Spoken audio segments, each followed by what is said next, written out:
지난날 우리의 삶에 늘 동행하시고 여기까지 인도하신 하나님의 은혜와 사랑에 감사와 영광을 올려드립니다. 오늘 이 예배 가운데 하나님의 충만한 임재로 함께 하옵시고 영과 진리로 예배하는 이 예배가 하나님께서 기뻐 받으시는 거룩한 예배가 되게 하여 주옵소서. 하나님 앞에 나온 우리에게 복을 내려주시고 하나님 존전에서 참된 쉼과 회복을 경험하는 귀한 시간이 되게 하여 주옵소서. 우리에게 참된 하늘의 양식을 먹이시어 우리의 영혼이 주 안에서 하나 되며 하나님 나라의 복된 은혜를 누리게 하여 주옵소서. 살아계신 예수님의 이름으로 기원하옵나이다. 아멘. 다 함께 성시교독 교독문 105번의 말씀입니다. 교독문 105번의 말씀 함께 교독하도록 하겠습니다. 여호와께 감사하라. 그는 선하시며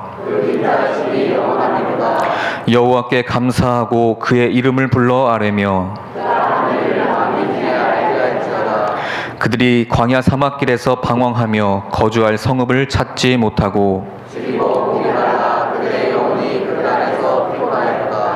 이에 그들이 근심 중에 여호와께 부르짖음에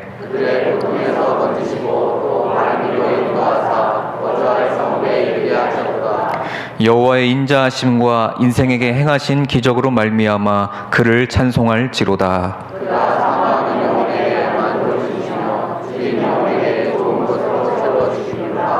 아멘. 이 시간 우리 한 주의 삶을 돌아보며 주님 앞에 우리의 죄를 고백하는 기도를 드리겠습니다.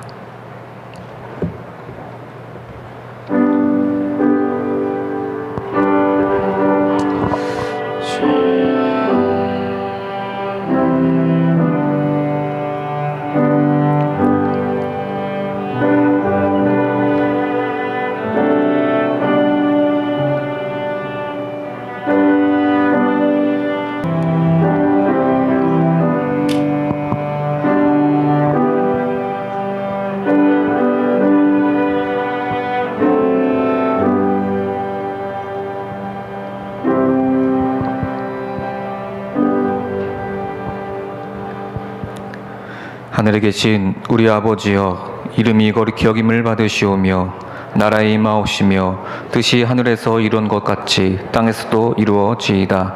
오늘날 우리에게 일용할 양식을 주옵시고 우리가 우리에게 죄 지은 자를 사하여 준 것 같이 우리 죄를 사하여 주옵시고 우리를 시험에 들게 하지 마옵시고 다만 악에서 구하옵소서. 대개 나라와 권세와 영광이 아버지께 영원히 있사옵나이다. 아멘. 다 자리에 앉으셔서 성만찬 예식 드리도록 하겠습니다. 예수 그리스도를 구주로 믿고 이 세상에서 주님의 말씀으로 승리하며 살아가기를 원하시는 여러분들을 이 성만찬 자리에 초대합니다. 주님께서 잡히시던 날 밤에 떡을 드시고 축사하신 후에 떼어 제자들에게 주시며 말씀하셨습니다. 받아 먹으라. 이것은 너희를 위해 주는 내 몸이니 이것을 먹을 때마다 나를 기억하여라. 또 식후에 이와 같이 잔을 드시고 제자들에게 돌리시며 말씀하셨습니다. 받아 마시라. 이것은 너희 생명을 위해 주는 새 언약의 피니 이것을 마실 때마다 나를 기억하여라. 함께 기도하겠습니다. 거룩하신 아버지 하나님, 우리에게 생명을 주신 예수님, 그리고 우리와 동행하시며 항상 우리를 인도하시는 성령님, 우리가 이 거룩한 성만찬의 자리에 주님을 초청하오니 주님 이 자리에 성삼위 하나님께서 임재하여 주시옵소서. 우리와 함께 하시고 또한 우리와 동행하시사 우리가 이 떡과 포도주를 나눌 때에 하나의 떡이 하나의 포도주가 함께 나누어지는 것처럼 우리가 한 몸임을 기억하게 하여 주시고 하나가 되게 하여 주시옵소서. 뿐만 아니라 이것을 먹고 마심으로 주님께서 주시는 능력을 힘입어 이 세상을 이길 담대함을 얻게 하여 주시옵소서. 예수님의 이름으로 간절히 기원하옵나이다. 아멘. 이제 우리가 이 떡을 먹을 때에 우리가 하나이며 또한 그리스도의 생명의 몸에 동참하게 됨을 믿습니다. 아멘. 이제 우리가 이 포도즙을 마실 때에 그리스도의 새 생명의 피에 동참하게 됨을 믿습니다. 아멘.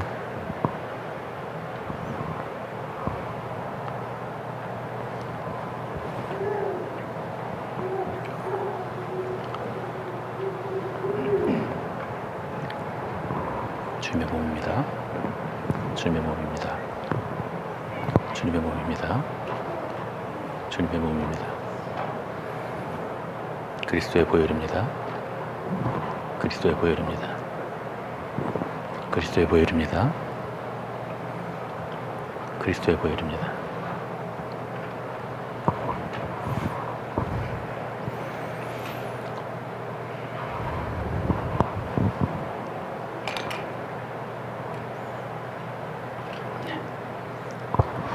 자, 이제 다 함께 나오셔서 성찬을 받겠습니다. 바깥쪽부터 나오셔서 안쪽으로 들어가시면 되겠습니다.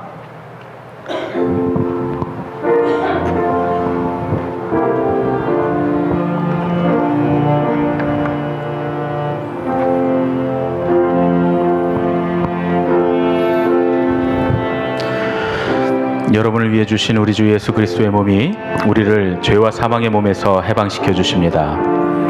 그리스도께서 우리를 위해 죽으셨음을 기억하면서 믿음과 감사로 이 떡을 받으시기 바랍니다.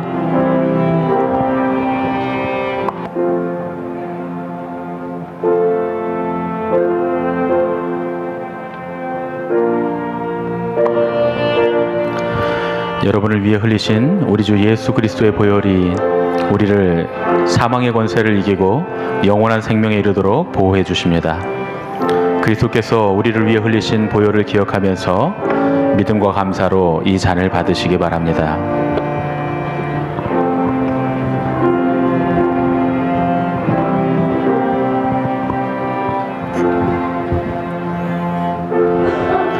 만일 우리가 죄가 없다고 말하면 스스로 속이고 또 진리가 우리 속에 있지 아니할 것이요 만일 우리가 우리 죄를 자백하면 그는 미쁘시고 의로우사 우리 죄를 사하시며 우리를 모든 불의에서 깨끗하게 하실 것이요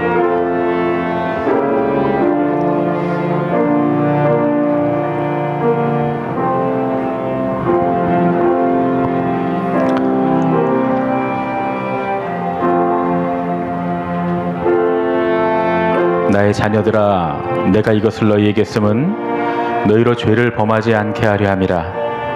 만일 누가 죄를 범하여도 아버지 앞에서 우리에게 대언자가 있으니 곧 의로우신 예수 그리스도시라. 그는 우리 죄를 위한 화목제물이니 우리만 위할 뿐 아니요 온 세상의 죄를 위하심이라.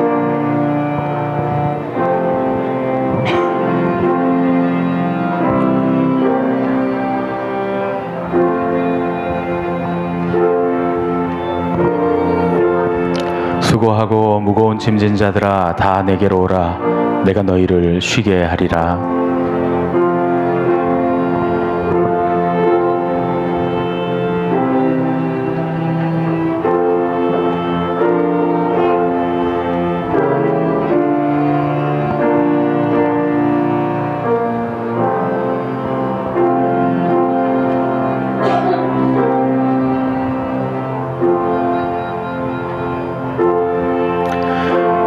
하나님이 세상을 이처럼 사랑하사 독생자를 주셨으니 이는 그를 믿는 자마다 멸망하지 않고 영생을 얻게 하려 하심이라.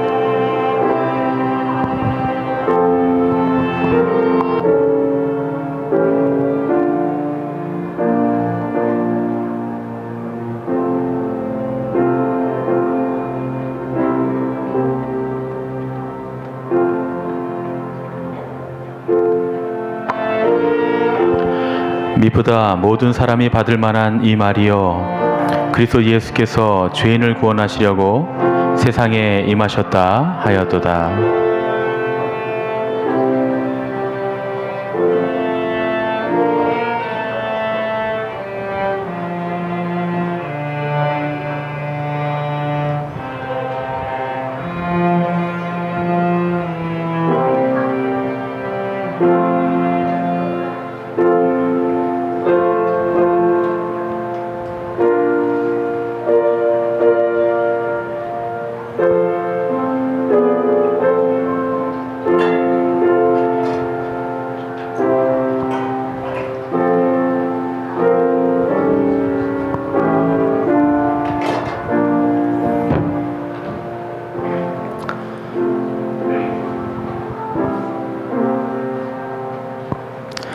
우리 옆에 계신 분들을 우리 함께 축복하면서 사랑의 나눔 있는 곳에 함께 축복하며 찬양하겠습니다.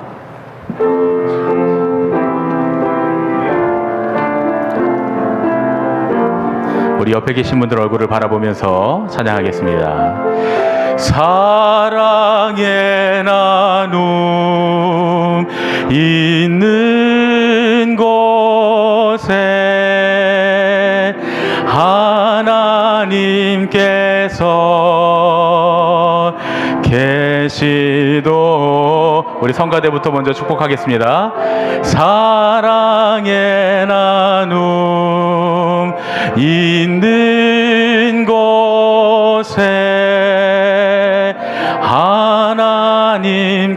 하나님께서 아멘 계시도 우리 가운데 왼쪽에 있는 사람들을 축복합니다. 사랑의 나눔 아멘 있는 곳에 하나님께서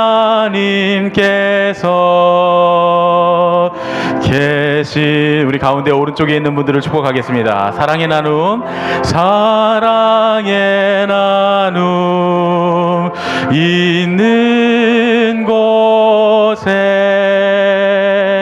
하나님께서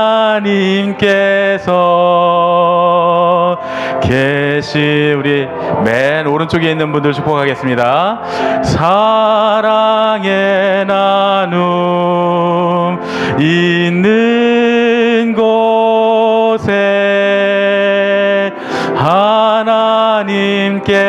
하나님께서 우리 잠옷실에 있는 분들을 축복하겠습니다. 아이들과 엄마 아빠들을 축복합니다. 사랑의 나눔 아멘 있는 곳에 하나님께서 우리 옆에 계신 분들 손을 잡고 우리 한 번 더 축복하겠습니다. 사랑의 나눔 사랑의 나눔 있는 곳에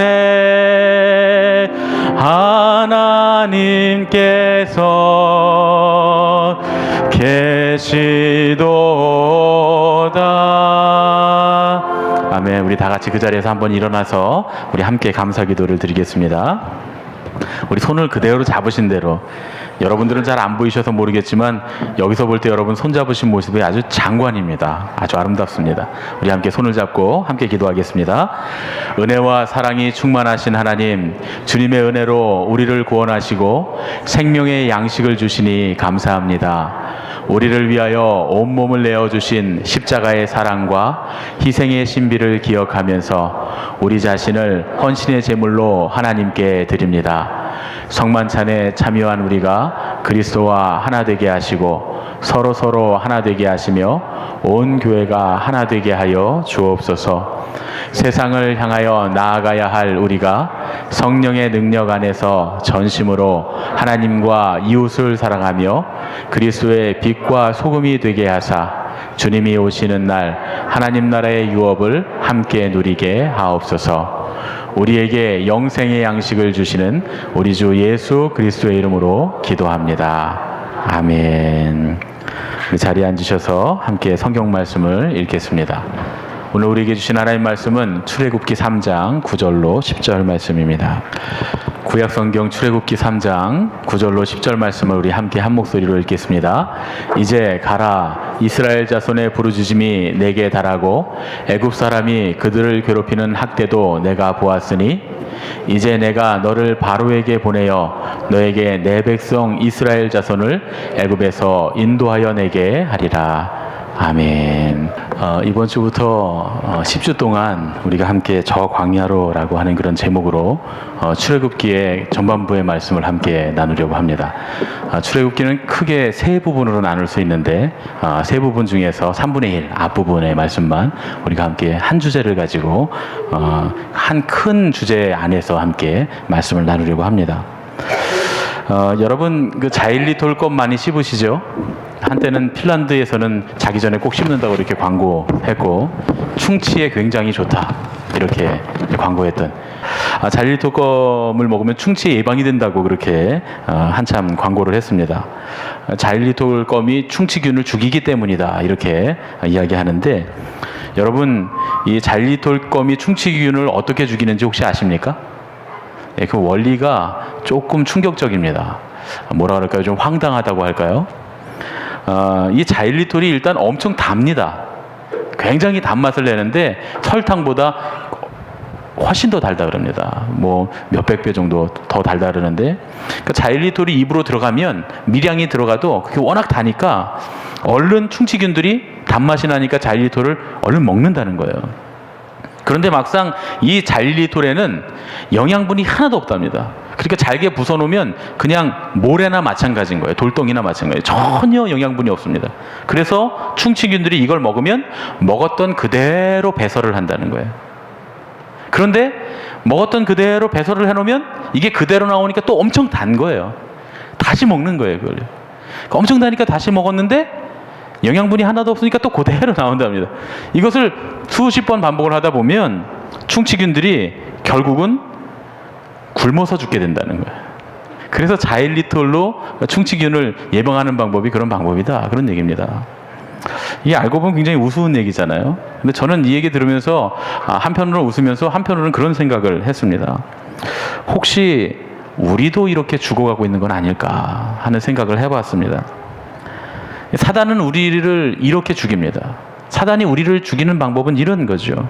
재물이 좋다고, 명예가 좋다고, 많이 소유하는 게 좋다고, 쾌락을 누리는 게 좋다고, 세상의 문화를 즐기는 것이 좋다고 그렇게 생각하고 마치 그것이 생명과 활기를 주는 양 착각하고 살게 만듭니다.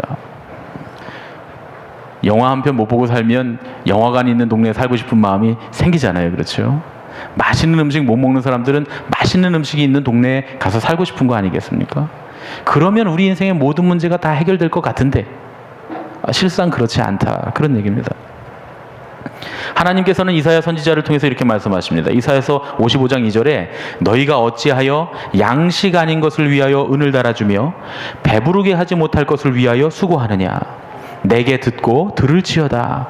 그리하면 너희가 좋은 것을 먹을 것이며 너희 자신들이 기름진 것으로 즐거움을 얻으리라. 우리가 추구하는 것들 중에 참된 양식이 아닌 것들이 많다, 그런 얘기입니다. 그래서 우리 삶이 진짜로 행복하지 못한 겁니다. 기쁨이 없습니다. 늘 불평불만이 가득한 삶을 삽니다. 이런 사람은 교회에 나와서 신앙생활을 한다고 해도, 신앙이 있다고 해도 그 삶에 별로 기쁨이 없습니다. 하지만 이사야서에서 말씀하신 대로 내게 듣고 들을지어다 하신 주님의 말씀대로 주님의 말씀을 듣고 따라가기를 결심하고 그렇게 살아가기 시작하면 좋은 것을 먹게 되고 우리의 마음이 기름진 것으로 즐거움을 얻게 될 거다, 이렇게 이사야서는 우리에게 말씀하고 있는 겁니다. 오늘부터 우리가 출애굽기의 말씀을 함께 나누는데, 특히 이스라엘 백성들이 이 출애굽기는 세상에 비유되는 이집트를 떠나서 천국 가는 길로 비유되는 광야로 나아가는 그 과정을 우리에게 보여줍니다. 우리가 이 과정을 통해서 우리가 과연 추구해야 될 진정한 양식이 무엇인가, 그것을 생각해보는 그런 시간을 우리가 10주 동안 함께 가지려고 생각하고 있습니다. 그래서 오늘 보면 이렇게 화면이 광야잖아요. 저희가 실제로 이스라엘 백성들이 나갔던 바로 그 광야입니다. 저는 성지순례를 못 갔다 와서 제가 찍은 건 아니고 어느 천주교 신부님이 찍어 놓으신 사진을 제가 가지고 와서 저렇게 디자인을 해봤습니다. 저 광야가 어떻게 생각하면 불모지이고 나가면 죽을 것 같지만 이스라엘 백성들이 거기서 40년을 살았던 그런 광야입니다. 이 광야로 나아가는 출애굽기의 과정은 우리에게 아주 중요한 걸 알려주는 겁니다. 뭐냐 하면 신앙의 기초. 기초를 다지지 않으면 안 된다, 그런 얘기죠. 모든 것에 다 기초가 중요하지만 신앙에도 기초가 중요합니다. 신앙생활을 오래 했다고 기초를 잘 다져놓지 않으면 결국 아무리 높이 올라가도 그냥 무너지고 말게 되는 겁니다. 신앙이 그렇습니다. 기초를 튼튼히 안 하면 조금만 어려움이 닥쳐와도 신앙 전체가 흔들리고 인생이 우왕좌왕하는 그런 결과를 맞게 됩니다. 오늘부터 우리가 함께 나누실 이 말씀들을 통해서 저를 포함해서 우리 모두 여러분들 다 함께 신앙의 기초가 다시 한번 견고해지는 그런 시간이 되시기를 예수님의 이름으로 축원합니다. 아멘. 구약 성경의 핵심적인 중심 메시지는 하나님께서 하나님의 백성을 어떻게 부르시고 그 백성을 어떻게 다스리시는가에 관한 이야기입니다. 우리가 매해 처음에 제가 말씀드리지만 하나님의 나라가 뭐냐, 천국이 뭐냐, 그건 하나님의 다스리심이라고 했거든요. 하나님의 통치하심. 구약 성경의 메시지도 마찬가지입니다. 어떻게 구약에 있었던 이 백성들을 하나님께서 연약한 백성들을 부르셔서 하나님의 백성으로 통치하시고 다스리시길 원하셨고 그렇게 이끌어 가셨는가에 관한 그런 이야기입니다. 그런데 가만히 보면 하나님의 계획은 특별하고 대단한 재주를 가진 사람들이나 세상적이고 힘있고 능력 있다고 하는 사람들을 통해서 이루어지지가 않았습니다. 하나님의 계획은 오히려 연약한 사람들, 이 세상에서 하나님의 형상을 온전히 나타내고 하나님의 뜻을 실현할 수 있는 그저 통로의 역할만 할 수 있는 가장 연약한 사람들을 통해서 하나님께서 이루어 가셨던 것을 우리가 볼 수 있습니다. 하나님께서 이스라엘 백성을 택하신 이유도 바로 그런 이유라고 성경에 기록되어 있습니다. 신명기 7장 7절에 보면 여호와께서는 너희를 기뻐하시고 너희를 택하심은 너희가 다른 민족보다 수요가 많기 때문이 아니니라. 너희는 오히려 모든 민족 중에 가장 적으니라. 이렇게 말씀하십니다. 하나님께서 이스라엘 백성을 택하신 이유는 작고 연약하기 때문이었다. 그런 얘기죠. 만일 하나님께서 애초에 우리를 택하셨다면, 우리 한민족을 택하셨다면 어땠을까요? 그랬다면 성경에 나온 이스라엘 백성들보다는 조금 더 순종하지 않았을까? 왜냐하면 우리 민족을 은근과 끈기의 민족이라고 하지 않습니까? 은근과 끈기의 한민족. 그러니까 이스라엘 백성들보다는 좀 낫지 않았을까? 이렇게 생각해 볼 수 있습니다. 제 말이 틀리지는 않습니다. 왜냐하면 조금 전에 우리가 읽었던 신명기 7장 7절의 말씀에 분명히 이스라엘 민족이 모든 민족 중에 가장 적다고 하셨기 때문입니다. 이 적다라고 하는 말이 히브리어로 메아트라고 하는 단어를 쓰는데 이건 그냥 수만 적은 걸 말하는 게 아니라 적다, 또 작다, 가볍다, 나쁘다 이런 뜻입니다. 왜 우리가 이렇게 보면 좋고 나쁜 것들이 있잖아요. 곡식을 쭉 놓고 보면 아주 실하고 좋은 것들도 있고 덜 좋은 것들은 야 이건 나빠 이렇게 얘기하잖아요. 그러니까 이스라엘 백성들이 하나님 보시기에는 이게 지금 비교급으로 사용됐거든요. 메아트가 비교급으로 사용돼서 모든 민족들 중에서 가장 적고 어떤 민족들보다도 작고 어떤 민족들보다도 가볍고 나쁘다 이렇게 말씀하신 거예요. 그러니까 결론적으로는 최소한 그 동시대에 살았던 우리는 이스라엘 민족들보다는 조금 더 나았다는 거예요. 더 많고 더 크고 더 중후하고 더 좋은 사람들이었다 이렇게 말할 수 있습니다. 물론 이제 이렇게 얘기하면 뭐 이게 민족주의입니까? 이렇게 말씀하시는 분들이 계신데 물론 하나님 앞에서 우리가 커봐야 얼마나 더 이스라엘 백성들보다 컸겠습니까? 다 거기서 거기죠. 그런데 그럼에도 불구하고 하나님께서는 그 중에서도 가장 연약한 백성을 선택하셨다는 거예요. 그래서 이스라엘 백성을 선택하셨다는 겁니다. 그 미약하고 작고 부족하고 나쁜 백성을 선택하셔서 하나님의 사랑과 하나님의 은혜가 얼마나 크신지를 보여주시려고 하셨던 하나님의 계획이 거기 있었다. 그런 말씀입니다. 그래서 다른 성경도 마찬가지지만 출애굽기는 그런 관점에서 봐야 됩니다. 하나님께서 연약한 백성을 선택하셔서 그들을 어떻게 죄악된 세상에서 천국 가는 길로 이끌고 나오셨는가 말이죠. 그러면 우리는 이 출애굽기 말씀을 통해서 신앙의 기초를 튼튼하게 하고 하나님의 백성으로서 우리가 온전히 순종하는 길이 어떤 것인가, 또 아직도 노예와 같이 세상에 억눌려서 죄악에 억눌려 살고 있는 우리의 모습을 발견하고 우리 스스로를 해방시킬 수 있는, 하나님의 은혜 가운데로 하나님의 은혜의 광야로 우리를 보낼 수 있는, 때로는 우리 아닌 다른 사람들을 이끌어줄 수 있는 그런 아주 귀중한 관점을 발견하게 될 것입니다. 신앙을 지도하는 목회자들이나 혹은 우리 속회 인도자님들, 속장님들, 신앙의 리더들은 고민하는 게 한 가지 있습니다. 뭐냐 하면 그런 거예요. 저 사람은 왜 변하지 않을까 하는 거죠. 신앙의 지도자들에게 가장 큰 어려움이 바로 사람이 잘 바뀌지 않는다는 거예요. 그렇게 바뀐 것 같은데 어느 날 크게 은혜 받았다고 자기 변했다고 스스로 말하는데 조금만 지나보면 하나도 바뀌지 않은 모습을 오히려 더 나빠지는 경우도 있습니다. 그런 모습들을 보면서 우리가 뭐라 그럽니까? 속으로는 인간아 좀 바뀌어라. 주로 아내들이 남편한테 하는 얘기잖아요. 그렇죠? 인간아 좀 바뀌어라. 서로 우리는 서로 그래요. 인간아 좀 바뀌어라. 저도 목사로서 그럽니다. 뭐 차마 말로는 못하죠. 제가 여기 계신 여러분들한테 인간아 바뀌어라 그러면 기분 나쁘실 거 아니에요. 그러니까 속으로만 그런 모습을 볼 때 좀 바뀌었으면 좋겠습니다. 이렇게 생각을 하는 거죠.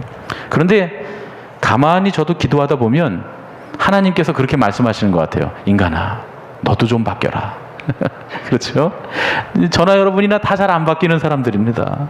하나님이 우리를 향해서 얼마나 답답하시겠는가 하는 얘기죠. 그런데 여러분, 신앙의 기본으로 안 돌아가면 사람은 절대 바뀌지 않습니다.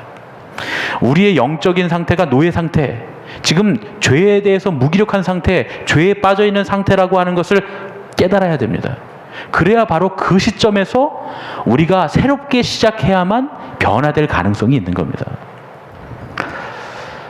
미국의 그 오클라호마 대학의 연구팀이 15살 난 바슈라고 하는 침팬지에게 140가지 언어를 가르쳤대요. 그런데 침팬지가 말을 못하니까 바디랭귀지, 몸짓으로 말하는 방법을 가르쳤는데 무려 140가지의 단어를 가르쳤답니다. 그래서 스스로 생각해서 표현할 수 있도록 그렇게 했다는 거예요. 물론 이렇게 가르치는 동안에 이 바슈에게는 최고의 대우가 주어졌습니다. 잘 먹게 해주고 편안하게 지낼 수 있도록 해주고 갖은 방법으로 이 바슈의 환심을 사가면서 막 때리면서 가르친 게 아니라 환심을 사가면서 아주 풍족하게 누릴 것을 다 해주고 그 영양 상태나 모든 그 이 바슈의 스트레스 관리를 다 해주면서 140가지의 단어를 가르친 거예요. 그래서 이제 이 단어들을 자기 생각에 따라서 말할 수 있도록 이제 시도를 해봤습니다. 그랬더니 이 바슈가, 침팬지가 처음으로 자기의 몸, 이 바디랭귀지로 뭐라고 말을 했는지 여러분 아십니까? 영어로 Let me go, Let me go, 나를 보내주시오, 나를 도와주시오, 이렇게 이야기했다는 거예요. 그래도 자기가 살던 그 야생으로 바깥으로 나가고 싶었던 거예요. 아무리 잘 먹이고 좋은 여건을 만들어준다고 해도 갇힌 건 갇힌 겁니다. 세상을 다 가진 것 같이 떵떵거리며 사는 사람들도 예수 그리스도의 보혈을 통해 죄로부터 해방되는 역사를, 자유함을 만나지 못하면 그건 갇힌 겁니다. 죄와 사망의 사슬에 꽁꽁 묶여 있는 거예요. 여러분, 우리가 우리 자신을 보면 좀 잘 먹고 잘 사는 사람인 것처럼 보일지 모르겠습니다. 지금 우리의 육신은 그렇게 살고 있어요. 우리 이 나라에서 아무리 남들에게 구걸을 해서 동냥을 해서 먹는 사람도 저 아프리카 오지에 있는 사람들이나 저 동남아의 어떤 사람들에 비하면 훨씬 부자고 영양 상태가 좋고 훨씬 건강합니다. 실제로 그렇습니다. 우리나라에서 아무리 불우한 가정에 자라는 어린이들도 저 아프리카에 버림받은 고아들처럼 그렇게 불행한 아이 없습니다. 가보니까 그렇더라고요. 그런 사람들에 비하면 우리가 얼마나 윤택하게 살고 있습니까? 그런데 우리가 만족합니까? 그럼에도 불구하고 삶에 만족이 없고 신앙을 해도 신앙의 기쁨도 없고. 왜 그럴까요? 우리의 영혼이 자유하지 못하고 있기 때문에. 우리의 영혼이 끊임없이, 우리의 육신은 부유하게 잘 먹고 잘 사는 것 같아도, 비교적 행복해 보이는 것 같아도 우리의 영혼이 끊임없이 우리에게 Let me go, 나의 영혼을 해방시켜달라고 말이죠. 그렇게 외치고 있는 겁니다. 죄와 사망의 사슬에 꽁꽁 묶여있는 그 영혼을 해방시키지 않으면 우리에게 진짜 기쁨과 행복은 없다, 그런 얘기죠. 여러분, 우리 교회에 사람들이 점점 늘어나잖아요. 우리 교인들이 점점 늘어나고 있는데, 부흥하는데, 사람들은 늘어나는데 우리 교인들 모습, 다 우리 모습을 우리가 스스로 돌아보면 왜 변하지 않을까요? 왜 그 모습이 그대로 있을까요? 좀 바뀌었으면 좋겠는데 왜 안 바뀔까요? 그냥 포기해버려야 될까요? 저 사람 저러는 건 그냥 포기해야 돼. 왜 그럴까요? 왜 우리가 하나님을 믿고 예수님을 믿고 행복하다고, 이제는 주님을 믿고 천국을 간다고 하는데 왜 우리 가정에는 하나님의 영광이 나타나지 않을까요? 왜 우리 가정도 세상 사람들 사는 것과 똑같이 우리 안에 갈등이 있고 어려움이 있고 문제가 있고 불평불만이 가득할까요? 우리가 그렇게 예수 그리스도를 믿고 자유하고 구원받았다고 신앙생활 하는데 왜 우리의 신앙생활에 기쁨이 없고 우리의 신앙이 성장하지 않을까요? 우리에게 이런 근본적인 질문이 있다면 이집트를 떠나서 광야로 가라고 하시는 주님의 음성을 오늘 들어야 할 줄로 믿습니다. 죄악된 세상에서 떠나서 주님께서 원하시는 길로 나가야 된다. 그런 얘기입니다. 여러분, 광야는 주님의 은혜가 없이는 단 하루도 살 수 없는 땅입니다. 주님께서 먹을 것을 주시고 주님께서 마실 것을 주셔야 살 수 있는 땅이 광야입니다. 주님께서 밤에는 불기둥으로 따뜻하게 해주시고 낮에는 구름기둥으로 그늘을 만들어 주셔야 움직이고 살아갈 수 있는 곳이 광야입니다. 이스라엘 백성들은 그렇게 40년을 살았습니다.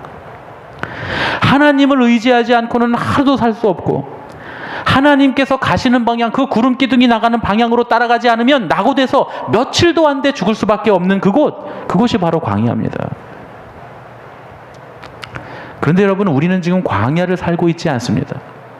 왜냐하면 우리는 하나님이 도우시지 않아도 잘 먹고, 하나님이 도우시지 않아도 잘 마시고, 하나님이 도우시지 않아도 따뜻하고 시원하게 잘 살고 있다고 생각하기 때문에 그렇습니다. 그러나 우리의 육신이 그렇다고 우리의 영혼도 그런 건 아닙니다. 우리가 광야로 가기로 결단해야 됩니다. 마치 하나님의 도우심이 없이는, 하나님 의지하지 않고는 단 하루도 살 수 없는 그런 광야에 살고 있다는 마음 자세를 가져야, 그래야 하나님 의지하고 살게 되고 우리가 하나님 나라로 가는 길을 걸어가게 되고 하나님께서 원하신 뜻을 따라 살아갈 수 있게 되는 겁니다. 왜 신앙을 한다고 하면서, 신앙생활을 한다고 하면서 세상 사람들만도 못하게 죄를 지으면서 나쁜 마음을 가지고 살아가는 사람들이 많을까요? 하나님께서 우리를 구원하셨다고 하는 그 구원에만 도취돼서 하나님께서 진짜 우리에게 원하시는 길이 무엇인지를 알지 못하고 그 길을 따라가지 않기 때문에 그렇습니다. 그러나 여러분, 우리는 이미 천국에 들어온 게 아닙니다. 우리는 이미 가나안 땅에 들어온 게 아니에요. 우리는 지금 광야를 지나고 있다는 사실을 잊어서는 안 됩니다. 주님께서 원하시는 뜻대로 바른 삶, 주님께서 기뻐하시는 주님의 뜻을 따라가는 삶이 아니고 방향이 비껴나가면 우리는 광야에서 죽을 수밖에 없는, 우리의 영혼이 말라 죽을 수밖에 없는 그런 삶 가운데 우리가 있습니다. 그래서 우리는 마치 그런 광야에 살고 있는 것처럼 하나님 의지해야 됩니다. 사실 우리가 살고 있는 지금 이 시간들이 광야의 삶이라고 하는 것을 우리 스스로 인식을 해야 되는 거예요. 주님 의지하지 않고는 세상에 빠져서 양식 아닌 것을 먹다가 영혼이 굶주려 죽고 만다고 생각해야 됩니다. 그래서 우리는 우리의 마음을 광야로 내보내야 됩니다. 광야에 사는 것과 같은 그런 태도를 가지고 살아야 됩니다. 그것이 바로 광야로 나아가는 신앙이다. 그동안 우리에게 익숙한 죄악된 삶에서 벗어나서 하나님께서 우리에게 원하시는, 하나님만 의지하는 광야의 삶으로 나아가야, 그때야 우리의 삶에 참된 양식이 있고 축복이 있고 우리의 신앙에 기쁨이 있는 줄로 믿습니다. 오늘 그 광야에 살기로 결단하시는 여러분들 되시기를 예수님의 이름으로 축원합니다. 우리 옆에 계신 분들과 인사하겠습니다. 광야로 갑시다. 광야로 갑시다. 아멘. 사랑의 아버지 하나님, 주님께서 우리를 부르셔서 이제 애굽 땅에서 떠나 광야로 가라고 우리에게 말씀하십니다. 우리의 익숙한 죄악된 삶에서 벗어나 하나님께서 원하시는, 하나님만 의지하는 광야의 삶으로 나아가야 거기에 기쁨과 축복이 있다고 우리에게 말씀하셨습니다. 오늘 이 시간 우리와 함께 하여 주셔서 우리의 영혼이 양식 아닌 것을 먹다가 굶주려 죽지 않게 하여 주시고, 오직 우리의 마음을 광야로 봉해 주님께서 우리에게 공급하시는 것으로 우리의 영혼을 살찌우고 우리의 마음이 기쁘게 하여 주시옵소서. 이제는 우리 주 예수 그리스도의 은혜와 하나님 아버지의 지극하신 사랑과 성령님의 교통하시고 인도하심이 우리의 마음을 광야로 보내기를 원하는 예수님의 가족들 머리 위에 이제부터 영원까지 함께 하셨기만을 간절히 축원하옵나이다. 아멘.